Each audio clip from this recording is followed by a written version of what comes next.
शिक्षा से बड़ा कौन सा धन होगा?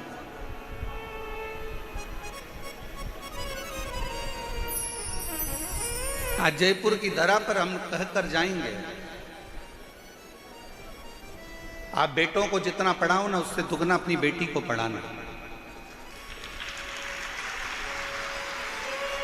आज जयपुर की धरा से, राजस्थान की इस पवित्र भूमि से हम कहकर जाएंगे, तुम बेटों को जितना अध्ययन कराओ, उससे दुगना बेटी को पढ़ाना। और याद रखना, बेटी की शादी जब करो ना, तो कन्यादान देने की जरूरत ना पड़े, बेटी को शिक्षा का दान ऐसा देकर भेजें। अपनी बेटी में वो शिक्षा देकर भेजना, उसको संस्कार देकर भेजना, उसको अच्छे कॉलेज में, अच्छे स्कूल में अच्छी एजुकेशन उस बेटी को कराना। स्वामी विवेकानंद जी को भी जन्म देने वाली एक स्त्री है, रामकृष्ण परमहंस को भी जन्म देने वाली एक स्त्री है, मीराबाई को भी जन्म देने वाली एक स्त्री है, कर्माबाई को भी जन्म देने वाली एक स्त्री है, महाराणा प्रताप जी को भी जन्म देने वाली एक स्त्री है, छत्रपति वीर शिवाजी को भी जन्म देने वाली एक स्त्री है। अगर नारी उच्च शिक्षा को ग्रहण करती है और कोई अच्छे गुरु के सानिध्य में रहकर जब वो शिक्षा ग्रहण कर लेती है, तो जीजाबाई, अहिल्याबाई, झांसी की रानी लक्ष्मीबाई जैसी जन्म लेकर अपने बच्चों को जन्म देती है।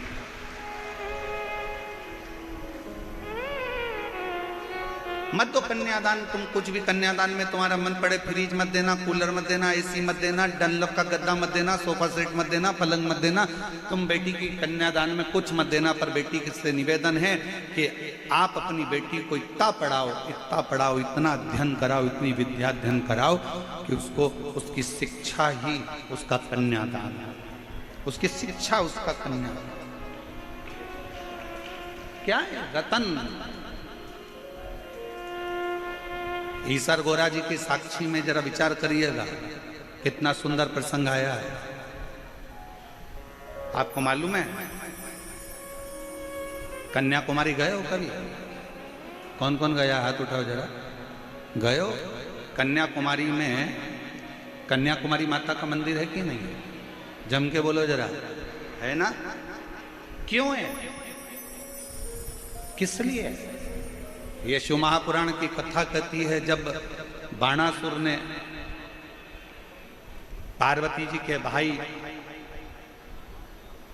को गलत संगत में लेकर चले गया, और गलत संगत में पार्वती जी के भाई को जब गलत संगत में लेकर गया और उसको गलत संगत में डालकर एक दिन माता पार्वती के भाई हिमालय राज के पुत्र का जब संहार कर दिया, संहार कर दिया। उसने नहीं मारा, पर उसने अपनी चाल से, अपनी रचना से उसने पार्वती जी के भाई को मरवा दिया, हिमालय राज के पुत्र को मरवा दिया।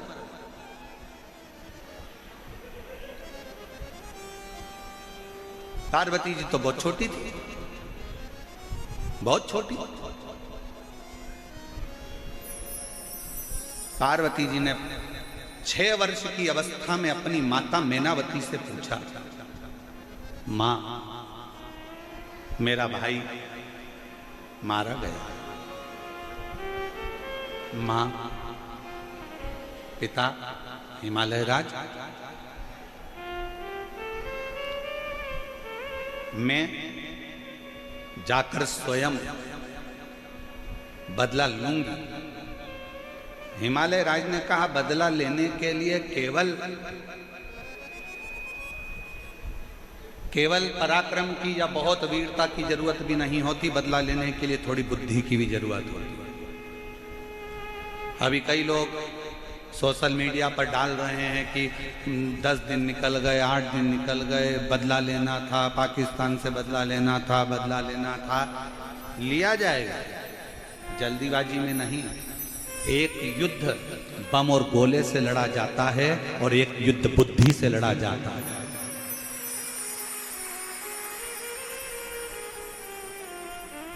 एक युद्ध हथगोलों से लड़ते हैं, एक युद्ध बंदूकों से लड़ा जाता है, तोपों से लड़ा जाता है, गोलियों से लड़ा जाता है, और एक युद्ध बुद्धि से लड़ा जाता है।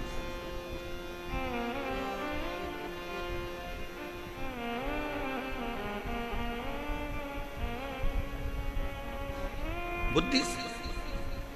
पार्वती जी ने पूछा अपने पिताजी से, मेरे भाई की हत्या का बदला मुझे लेना है, मैं कैसे लूं? तो भगवान हिमालय राज के शब्द एक एक घर की महिलाओं के चित्त वृत्ति में और एक एक घर के पुरुष की चित्त वृत्ति में बैठना चाहिए। ये शिवपुराण का शब्द महाराज जी ने व्यासपीठ से जयपुर में कहा था, ये शब्द आपकी बुद्धि में रहना चाहिए।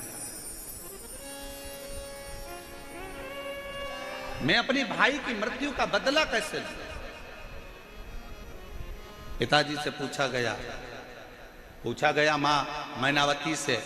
पिताजी ने कहा, तलवार उठाकर जाओगी और मार दोगी, इससे बदला नहीं होगा। तुमने आक्रमण कर दिया, इससे बदला नहीं होगा। थोड़ा बुद्धि से भी बदला लिया जाता, शांति से भी बदला लिया। थोड़ी धीर धरो, मन घबराओ नहीं, प्रभु मिलेंगे कभी ना कभी। क्यों चिंता करती हो? काय के लिए सोचना? क्यों विचार करना? आएगा सब, थोड़ा इंतजार करो। हिमालय राज ने माता पार्वती जी को, स्वयं ने मां जगत जननी जगदम्बा माता पार्वती जी को अपने नाना के घर भेज दिया।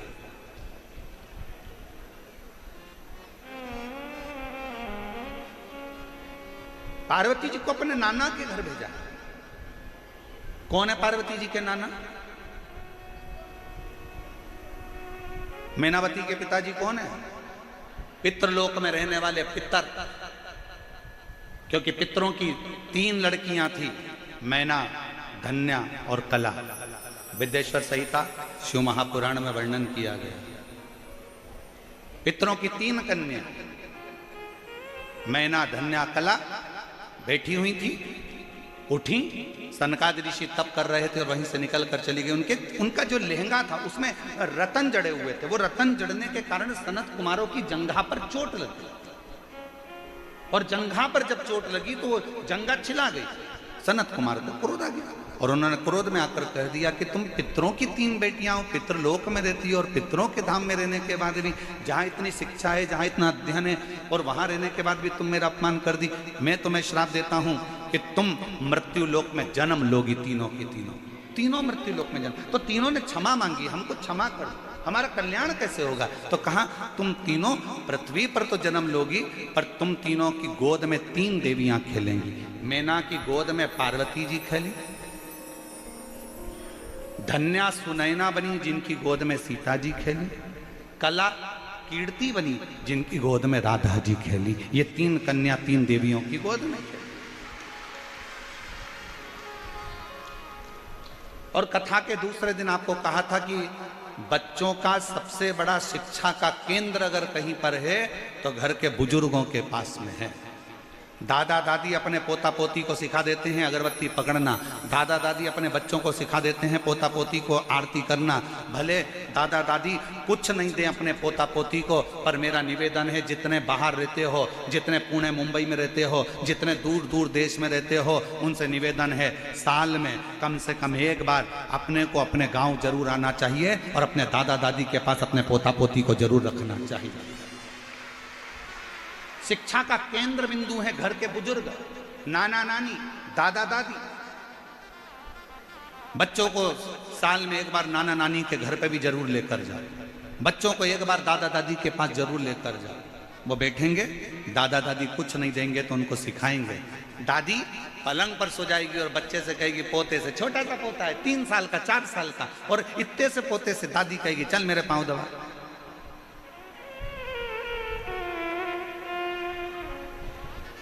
चल मेरे पांव दबा। अब पोता कितना बड़ा है? जम के बोलो जरा, कितना बड़ा है? 4 साल का, 3 साल का। इतने में तो माँ को गुस्सा आ जाता है, मम्मी तुम्हें शर्म आना चाहिए, इतना सा लड़का मेरा और तुम पांव दबा रही हो। अरे मम्मी को तो खुश होना चाहिए कि आज दादा दादी अपने बच्चे को संस्कार दे रहे हैं कि बुजुर्ग अवस्था जब तुम्हारे माँ बाप की आए तो उनके पांव दबाना मत भूलो। पर आज की बहुओं का मुंह फूल जाता है, आज की बहुओं का मुंह में ना जाने क्या हो गया कि उनका मूड ऑफ हो जाता है। मम्मी तुमने मेरे बच्चे से पानी मंगवा लिया, मम्मी घर में क्या नौकर नहीं थे, मेरा बच्चा नहीं ला। अरे दादा दादी अगर बच्चे को पानी लेना है, रसोई घर में भेज रहे हैं, तुम खुश होना। दादा दादी बच्चे से कह रहे हैं मेरे को बाम लगा दे, खुश होना। दादा दादी अगर बच्चे से कह रहे हैं कि मुझे दवाई ला दे, खुश होना। दादा दादी अगर तुम्हारे बच्चे से, तुम्हारे पति से नहीं, तुम्हारे घर के पोता पोती से अगर कह रहे हैं ए बेटा मेडिकल चले जा, सामान ला दे, ए बेटा सब्जी लिया, तो गुस्सा मत होना। दादा दादी उस बच्चे को सिखा रहे हैं कि जिस दिन तेरे माँ बाप बूढ़े हो जाएंगे तुझे इसी तरह से सेवा करना है जो आज मेरी कर रहा। पर हमारी रीत उल्टी हो गई साहब, हमने उल्टा सोचना चालू कर दिया। मम्मी मेरे बच्चे को काम मत बता, मम्मी मेरे बच्चे को काम मत बता। वो जेठानी का बच्चा उसको बताओ, देवरानी का बच्चा उसको बताओ, मुझे मेरे बच्चे को मत बताना। मेरे बच्चे से पाँव दबा, छोटे से बच्चे को दादा दादी नाना नानी काम बताएं, तुम प्रसन्न होना, वो समझाएं प्रसन्न होना, क्योंकि नाना नानी और दादा दादी आपके बच्चे को कुछ नहीं देंगे तो अच्छा संस्कार जरूर देकर जाएंगे और वो आपको श्रेष्ठ बनाकर।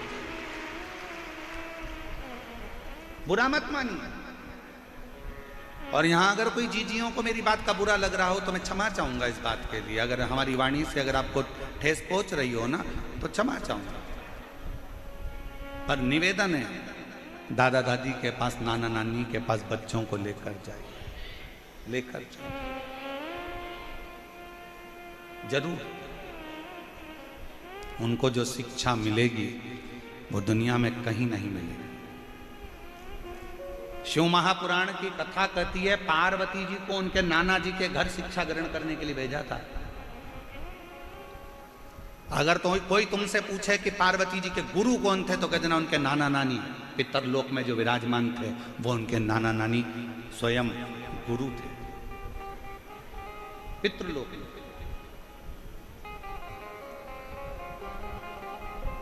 4 वर्ष की पार्वती जी को भेज दिया नाना नानी के घर में। नाना जी की गोद में एक दिन पार्वती जी बैठी थी, पितरों की गोद में बैठी थी, तो नाना जी ने पूछ लिया पार्वती से, गौरा कहते थे पार्वती,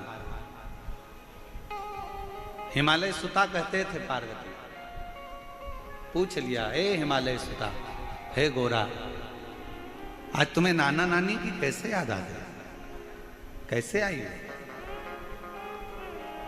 पार्वती जी कहने लगी मेरे भैया को मारा गया है छल से और मुझे आपसे कुछ विद्या ग्रहण करना है। कहा क्या विद्या चाहिए? चलो मैं तुम्हें लेकर चलता हूं। पितृ लेकर गए और समुद्र का वो पवित्र तट पर बिठाकर जो शिक्षा देना प्रारंभ करा। कुंवारी अवस्था में जो शिक्षा मिली वहीं पर कन्या कुमारी के रूप में मेरी मां जगत जननी दुर्गा भवानी विराज, शिक्षा की देवी के रूप में बल मिला। आखिरी में भाई का बदला तलवार से नहीं लिया गया, आखिरी में तलवार से बदला नहीं लिया गया, केवल वाणी से बदला ले लिया, वाणी से।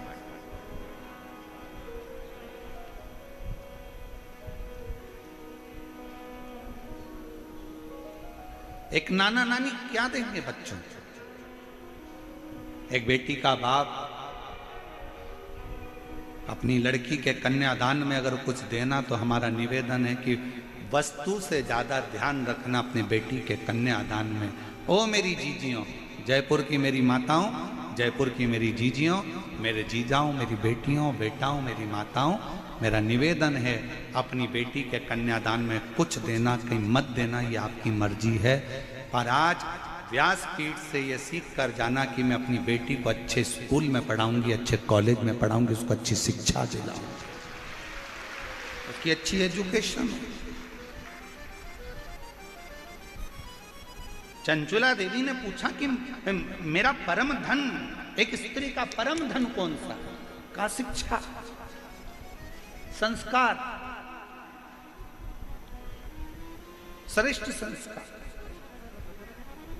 और शिक्षा की मूलता ही यह कहती है कि जहां विवाद हो रहा हो वहां से दूर हटते चले जाओ। शिक्षा की मूलता कहती है जहां बखाड़ा खड़ा हो, जहां विवाद हो रहा हो वहां से दूर हटकर भगवत भजन में अपने चित्त को लगाओ।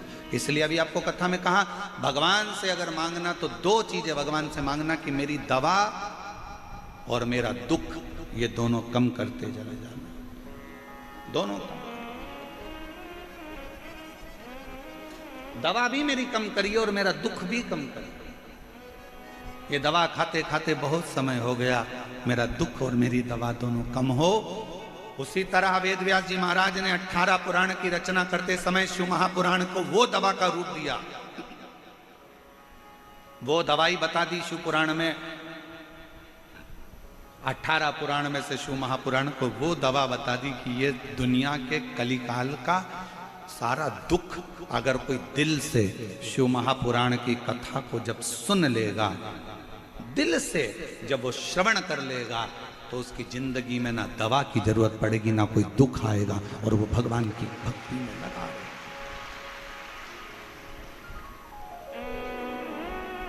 जरूरत। कई लोग प्रश्न खड़ा करते हैं महाराज, बहुत सारे प्रश्न आते हैं, इतने प्रश्न खड़े करते हैं लोग बाग महाराज जी, इतना इतना प्रश्नों का वर्णन है। एक व्यक्ति ने प्रश्न करा बिहार में, अब बिहार तो बिहार ही है, तो वहां प्रश्न खड़ा कर दिया कि तुम कहते हो भगवान भगवान भगवान, भगवान तो दिखता ही नहीं है, भगवान तो नजर ही नहीं आता, कहां है भगवान, कहां है ईश्वर, वो दिखता ही नहीं। हम कहते हैं वो दिखता नहीं है तो भी वो दुख हर लेता। आप सब ने परीक्षा दी है, अरे बोलो तो जम के, कोई ना कोई परीक्षा तो दी होगी।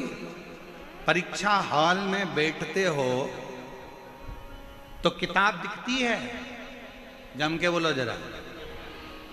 विज्ञान, गणित, अंग्रेजी, हिंदी, जिसका भी तुम एग्जाम देने के लिए बैठे हो, देखकर लिखने देते हैं, जम के बोलो जरा। नहीं। सामने किताब होती है? नहीं। 20 क्वेश्चन होता है? नहीं। सामने कोई बुक होती है? नहीं। क्या करना पड़ता है? बिन देखे लिखना पड़ता है। जब बिन देखे लिखोगे तो रिजल्ट जो आएगा वो तुम्हारे पक्ष में आएगा। और मान लो